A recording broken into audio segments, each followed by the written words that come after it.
Hi viewers, good morning. এতিয়া morning 6টা মান বাজিছে। মই উঠিলোঁ, উঠি অকণমান কাম আছিলে, কামখিনি কৰি ল'লোঁ। আজি এতিয়াৰ পৰাই মই মোৰ ব্লগটো আৰম্ভ কৰিছোঁ। ভিউৱাৰ্ছ, এতিয়া 8:30 মান বাজিছে আৰু মই ওলাইছোঁ আমাৰ ওচৰতে থকা শিৱ মন্দিৰলৈ, যিহেতু আজি সোমবাৰ। ব'লক তেনেহ'লে আমি গৈ থাকোঁ। মই ঘৰৰ পৰা ওলালোঁ।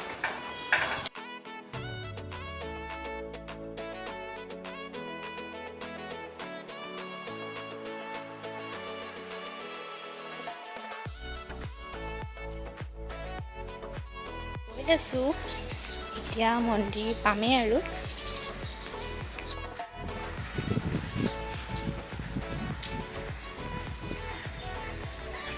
এয়া মই মন্দিৰ পালোহি আৰু এতিয়া মই শৰীৰটো পাতি লওঁ।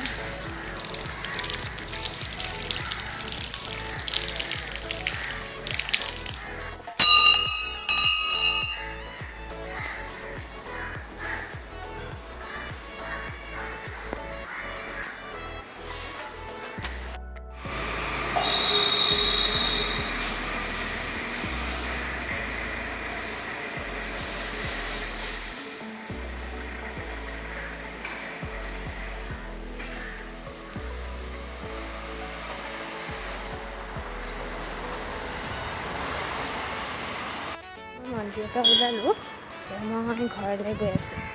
ব'লক তেনেহ'লে আপোনালোকক ঘৰত লগ পাম। মই মন্দিৰৰ পৰা আহি পালোহি আৰু আহি পাই এতিয়া মই বনাই আছোঁ ৰুটি।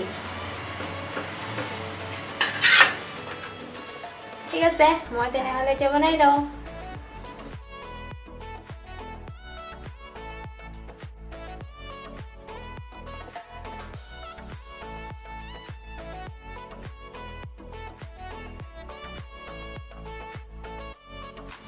আজি মৰ্নিং ব্ৰেকফাষ্টত আছে, এয়া হৈছে বুটৰ ঘুগনি, একাপ ধুনীয়া গাখীৰ চাহ আৰু লগতে ৰুটি।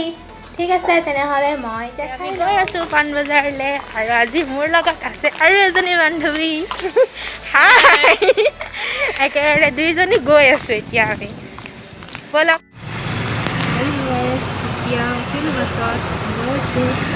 আজিকালি বাছত এটা চিটত থাকে এটা মানুহ।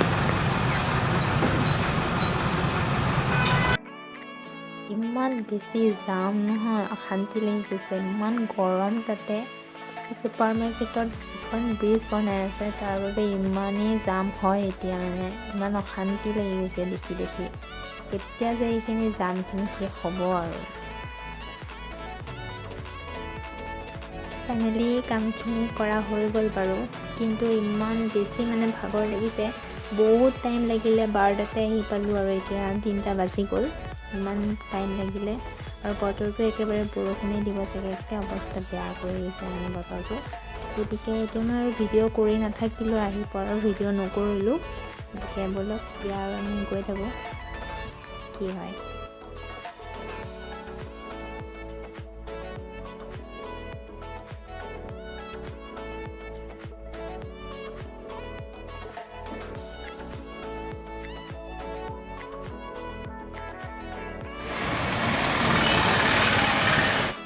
চাওক, ৰ'পৱে গৈ আছে, কিন্তু ৰ'পৱেত উঠিব অহা নাই দেই, আমি চাব আহিছোঁ, কিন্তু জাষ্ট এনে চাব আহিছোঁ। বহুত বেছি ভয় লাগে। চাওকচোন ভিউটো কেনেকুৱা ধুনীয়া, ৱাও। চাওক আৰু এটা ৰ'পৱে আহি আছে, ইমান ধুনীয়া পৰিৱেশ। এদিন উঠিম বাৰু, তেতিয়া ভালকৈ ভিডিঅ' বনাম। আজি এনেই আহিলোঁ এইফালে অহাৰ কাৰণে।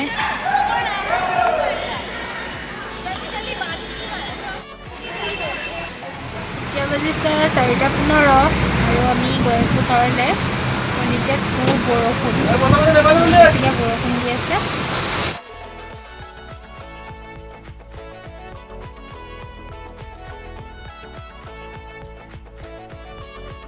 মই ঘৰ আহি পালোহি, এতিয়া প্ৰায় 6টা বাজিছে আৰু মই গা পা ধুই ল'লোঁ।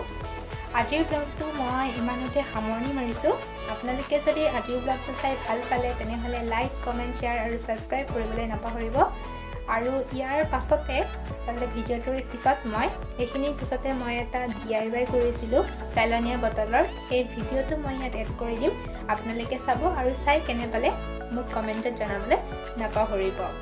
আৰু এই আজিৰ ভিডিঅ'টো আপোনালোকে হয়তো কাইলৈ পাব কাৰণ কিয় আজি এডিটিং কৰা নহ'ব মোৰ বহুত দেৰি হৈ গ'ল সেইবাবে গতিকে আজিলৈ আহোঁ পুনৰ এটা নতুন ব্লগৰে আপোনালোকৰ মাজলৈ সোনকালে মই আহি আছোঁ ঠিক আছে আজিলৈ বাই বাই আজি মই এটা পেলনীয়া বটলৰ DIY কৰিম বুলি ভাবিলোঁ আপোনালোকৰ লগতো শ্বেয়াৰ কৰোঁ কাৰণ এনেকুৱা পেলনীয়া বটল আমাৰ ঘৰত থাকেই গতিকে এইটো এতিয়া মই DIY কৰিম ঠিক আছে বলক তেনেহলে আমি এতিয়া আৰম্ভ কৰোঁ প্ৰথমতে মই এইটো এটা জোখত ইমানখিনিমান জোখত মই কাটি লম দেখুৱাই আছোঁ আপোনালোককো এতিয়া মই এই বটলটোৰ জোখমতে এখন চাৰ্ট পেপাৰ কাটি লৈছোঁ আৰু চাৰ্ট পেপাৰখন এনে ধৰণেৰে মই বটলটোত লগাই দিম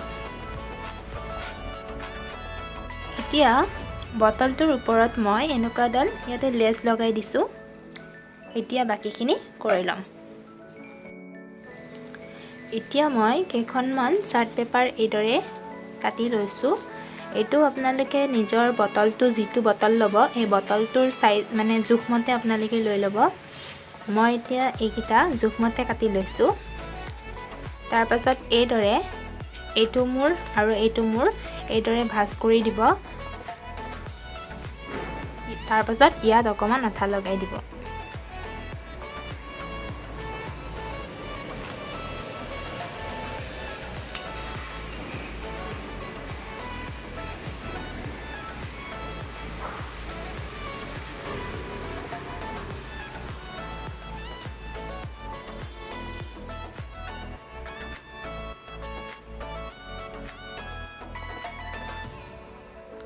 এইদৰে বাকি কিটাও বনাই ল'ব এতিয়া মোৰ এইকিটা এইদৰে বনাই কমপ্লিট হৈ গ'ল এতিয়া মই এইকিটা ইয়াত লগাই যাম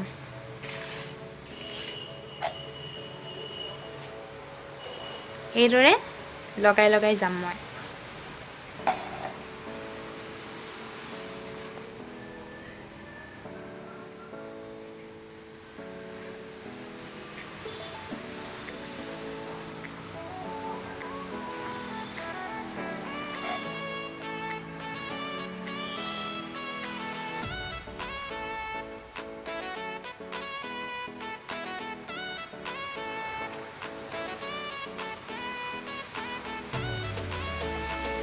এইদৰে লগাই যাব গোটেইকেইটা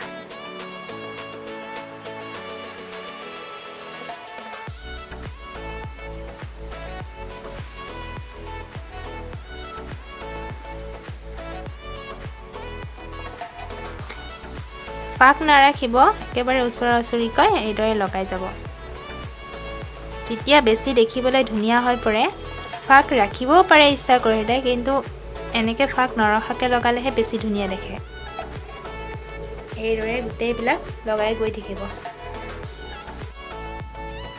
এতিয়া এইটো মই গোটেইটো লগাই ললো এনেদৰে গোটেইটো হৈ গ'ল লগাই এতিয়া মই ইয়াত আৰু অলপ ভাল দেখিবলৈ ধুনীয়া দেখিবলৈ মই ইয়াত এইবিলাক ষ্টাৰবিলাক লগাই দিম ষ্টাৰ আৰু এইবিলাক লগাই দিম মোৰ এইটো বনাই ৰেডি হৈ গ'ল কেনেকুৱা লাগিছে জনাবচোন দেখিবলৈ একেবাৰে সহজ বনাবলৈ আৰু দেখিবলৈও ধুনীয়া লাগে ইয়াত আপোনালোকে আৰ্টিফিচিয়েল ফুলো থ'ব পাৰে অৰিজিনেল ফুলো থ'ব পাৰে মই অৱশ্যে এইটো ভিতৰতে থ'ম গতিকে ইয়াত কি লগাওঁ আপোনালোকক দেখাম বাৰু মই ইয়াত মানি প্লাণ্টে ৰুই দিলোঁ কেনেকুৱা লাগিছে কমেণ্ট কৰি জনাবচোন